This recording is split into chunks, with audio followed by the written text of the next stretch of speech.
Presiden meminta saya hadir menjelaskan ke DPR dengan sejelas-jelasnya dan memberi pengertian kepada masyarakat tentang apa itu pencucian uang.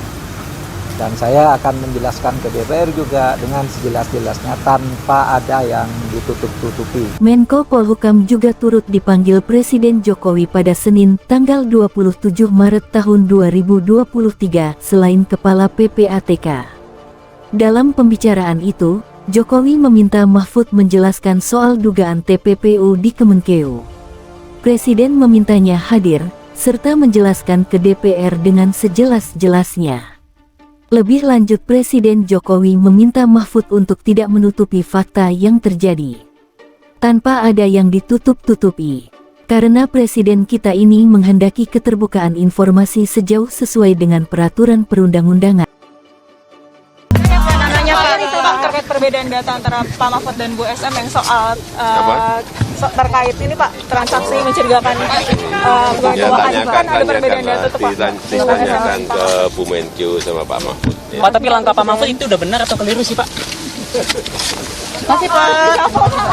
Presiden Jokowi memerintahkan Menko Polhukam Mahfud MD buka-bukaan mengenai transaksi janggal 349 triliun rupiah di Kementerian Keuangan. Mahfud diminta menjelaskan secara terbuka dan seterang-terangnya mengenai dugaan tindak pidana pencucian uang.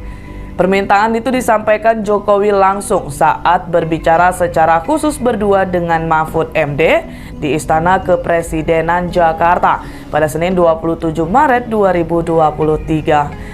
Mahfud siap menghadiri rapat di Komisi 3 DPR pada Rabu 29 Maret 2023. Dia akan memberikan penjelasan mengenai temuan PPATK tanpa ditutup-tutupi. Jokowi juga meminta agar Mahfud MD menjelaskan sejelasnya kepada masyarakat tentang apa itu pencucian uang. Mahfud menyatakan dirinya akan didampingi oleh pejabat eselon 1 dan anggota Komite Pencegahan dan Pemberantasan TPPU. Ikuti terus berita menarik lainnya, jangan lupa like dan share seluruh akun Tribun Medan. Ada beberapa hal antara lain menyangkut soal temuan PPATK mengenai dugaan pencucian uang di Kementerian Keuangan.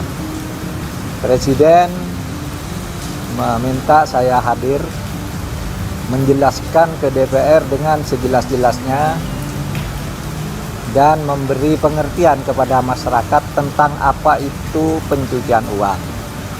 Dan saya akan menjelaskan ke DPR juga dengan sejelas-jelasnya tanpa ada yang ditutup-tutupi. Karena Presiden kita ini menghendaki keterbukaan, ya, informasi sejauh sesuai dengan peraturan perundang-undangan. Dan saya siap datang hari Rabu jam 2. Dan saya akan didampingi oleh beberapa pejabat eselon 1 dari para anggota komite ketua nasional Komite Pencegahan dan Pemberantasan Tindak Pidana Pencucian Uang. Ketuanya saya, anggotanya ada beberapa menteri dan lembaga. Kita cukup ditemani oleh eselon satunya. Itu aja, saya siap datang hari Rabu. Menko Polhukam Mahfud MD sempat dicurigai Benny Kaharman ingin cari panggung Pilpres di tengah isu TPPU di Kementerian Keuangan. Namun hal itu terbantahkan dengan pernyataan Mahfud MD yang mengungkap adanya peran Presiden Joko Widodo di balik transaksi janggal yang kini tengah ia bongkar. Hal ini disampaikan Mahfud MD saat rapat dengar pendapat dengan Komisi 3 DPR di Jakarta pada Rabu 29 Maret lalu. Mahfud mengungkap bahwa di balik keputusan dirinya membongkar transaksi janggal 349 triliun, ada peran Presiden Joko Widodo.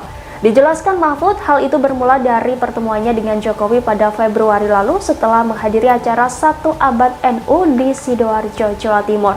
Saat perjalanan pulang ke Jakarta, Mahfud mengatakan dirinya diajak Presiden pulang bersama satu pesawat. Dalam momen itu keduanya membahas indeks persepsi korupsi. Diceritakan Mahfud saat itu Jokowi marah karena indeks persepsi korupsi atau IPK Indonesia turun. Dari 2021 skornya berada di 38 menjadi 34 pada 2023. Kepada Jokowi dia mengaku telah mengumpulkan berbagai lembaga untuk mengevaluasi penurunan tersebut. Namun hasilnya disimpulkan bahwa turunannya indeks persepsi korupsi disebabkan sentimen negatif terhadap bidang pelayanan publik terutama korupsi di bea cukai dan perpajakan. Ia mengungkapkan tak jarang pelayanan publik di Indonesia rawan suap seperti dimintai pungutan, pembayaran naik pangkat. Tak lama setelah itu harta kekayaan sejumlah pejabat Kementerian Keuangan menjadi sorotan setelah mencuatnya kasus anak Rafael Alun Trisambodo. Hal inilah membuat Mahfud tertarik untuk mengusut lebih dalam. Dia segera meminta rekap data transaksi di Kementerian Keuangan, sementara data transaksi janggal diserahkan ke PPATK sejak lama.